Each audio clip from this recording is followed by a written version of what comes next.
Come on, LL Cool Bay. All right, y'all. So yesterday, as we were on air, it was breaking that Kanye West had paid for an ad, or took up some space in the Wall Street Journal, and he wrote a letter apologizing to the Black and Jewish communities. Talked a lot about his mental health and the things that he's been going through and how he has been through these manic episodes. Now, and I'm the only one that believed it. Me, the curmudgeon, that always got something negative to say about Kanye. I'm the only one that believed it. I believed it. Y'all don't believe it. I know Bully. I do believe it. Bully. His music. I believed it until I heard that allegedly that he got an album coming out. Well, okay. Oh, I know that. But it's not true. But yes. So, Bully is supposed to drop Friday, but I mean, I know you said that you heard something different. I heard it's coming out in March. Okay. Yeah, but also too, Kanye West, and we've talked about this, is supposed to be going back out on the road soon. Mm-hmm. So a lot of the conversation around this apology is he's only doing this because he wants some money from us now. Now, I reached out to Kanye West's team. I spoke to Peter, who is on Kanye West's management team yesterday, and I asked him plain and simple, like, people don't believe this because of the timing. Is this a part of a rollout? Because of what I was told. And he said to me, this letter is something that Ye has been crafting for a while. It comes from a genuine statement that he has been working on for a long time, not weeks, but months. So he's saying that Kanye West has been working on this apology for months. I had also heard yesterday that Kanye West was in a situation right now where he is shopping himself and the project to release under a major record label. Mm-hmm. And I asked about that, and in response to that, they said they wouldn't confirm or deny that, but they said that it's not a part of a rollout with a major label, in reference to what I asked. But my source is really good, and from what I was told, it's going to be a distribution situation that Kanye West is basically at the finish line, like it's basically done, that he's doing to release Bully whenever it comes out and all his music moving forward, which is a thing for Kanye because he's talked about going against the majors, and even though it's distribution, so it's a bit different. The company I'm told he's doing it with, they compete very well. I heard it's Gamma with the major labels. So. And it's not his first apology, number one, and the reason that I looked at it as sincere was the fact you ain't heard from Kanye in about a year. You ain't heard nothing from Kanye. Not a peep, no tweets, no nothing. So that led me to believe, hey, maybe he's really doing some real work on it. I hope so. And don't tell us, show us. Like, we want to see the change, right? Absolutely. Yeah. And we got to see what happens in the next couple of weeks, too, right? Like, the Grammys is soon. The Grammys is on Sunday. Well, it's on Sunday. So let's see if the Clips win. How does he react? He's gonna get back on Kendrick X? wins. Let's see how he reacts. Yeah. No, I'm just saying. Let's just see what like. The best apology is change behavior. Let's see. And who is Paul? Is that a new management? Peter.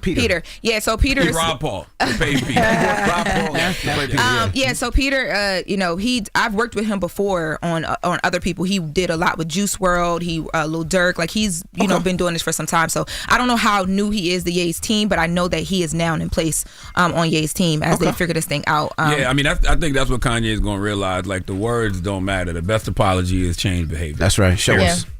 Now, another conversation I know we were having was the fact that, because in that letter, at the opening of the letter, Kanye West talks about the fact that he had gotten into a car accident, which is how, and certain things weren't scanned the right way and all that stuff. The car accident that he's talking about, he also references in the song Through the Wire. And we were having a conversation about how, there was some conversation last week about the fact that Kanye West doesn't even get credited publishing-wise for Through the Wire. Let's take a listen to that conversation. You have the sample that defines Kanye's career. He got nothing. We still remain the 100% writers. Presumably that's the biggest sample of your catalog. It's a funny story about that. I wrote that song with my friend Tom Keane, and the lyrics were done by Cynthia Weil. And when Kanye, his camp, hey, we want to use your song all the way through this record, and he wants 50% of the writing or whatever. I was like, well, okay. And because he was huge at that time. He was getting really huge. Cynthia was like, that. No, he gets nothing. So he got nothing. It's we still remain the 100%. So that's the guy that actually wrote Through the Wire. It was three people that wrote Through the Wire. It was Foster, Tom Keane, and Cynthia Weil. He's saying Cynthia is the one who was like, no, we're not. Kanye sampled the record from them, and when Kanye went to get the clearance, they were going to give him a percentage, and then the woman said, nah, we're not giving him nothing, so Kanye got no royalties off of that record. Oh, that was Foster. Said we. So I was like, damn, am I getting old? I didn't remember having that conversation. No, me and Envy were having a conversation. I looked at Envy. Yeah, but that wasn't either you or Envy. No, we were just talking about about it, so we brought. Oh my She set it God! up a little wrong. All right, But Kanye gets no royalties or publishing from that record. They own 100% of that record. So every time you hear that record, he does not get paid. He gets paid for performing. That was great promo and marketing for him, though. That was his breakout. That was his breakout single. He needed that. Not you thought that you was old and just didn't remember a conversation you had. You said we. Sorry, maybe I answered that wrong. We did. Now, as we wrap, yesterday news had broke that Quinton Aaron, shifting gears, that Quinton Aaron, the actor who played Michael Orr, the football player in The Blind Side, was on life support and was hospitalized after falling in his home. But there are some positive signs of recovery. So his wife, Margarita, who is a nurse, who was by his side and got him upstairs and called the police, updated people. She let TMZ know that he actually opened his eyes yesterday and gave a thumbs up. So he is doing better. Thank God. Has anybody randomly thinking about this? Has anybody y'all talked to Ray J? Has anybody checked in on Ray J? I texted him yesterday. I did too, and I didn't hear back from him. But I know he had posted online that he was doing well. He mentioned something about like his heart being at 25%. Let's take a listen to Ray J. Crazy. What's up, everybody? It's Ray J. We're live right now. I want to thank everybody for praying for me. I was in the hospital. My heart's only beating like 25%, but as long as I stay focused and stay on the right path, then everything will be all right. So thank you for all your prayers. I'm going to burp right now, and I'm going to say excuse me. All right, excuse me.